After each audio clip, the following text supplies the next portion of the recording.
Are you ready to learn how to add contacts to your SaleCORE CRM? Here is a step-by-step video. First, open up a spreadsheet. Make sure you have clear column titles like first name, last name, email, phone number, etc.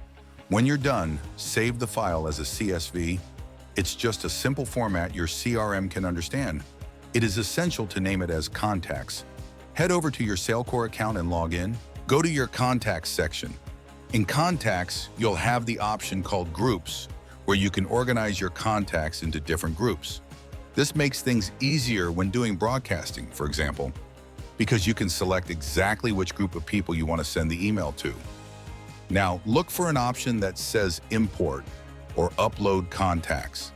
If a company with multiple employees is using the platform, the Assign To option allows you to designate which team member is responsible for managing that specific group of contacts.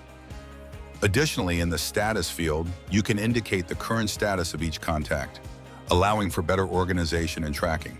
Click the button to upload your spreadsheet file.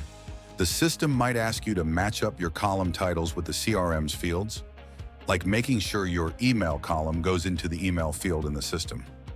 Carefully make sure each piece of information is matched to the right place in the CRM. Once the upload is done, go into your contacts and take a look. Make sure everything came through. Most systems will give you a quick summary or report so you can catch any issues right away. There is also a manual way to add a new contact, and that's it.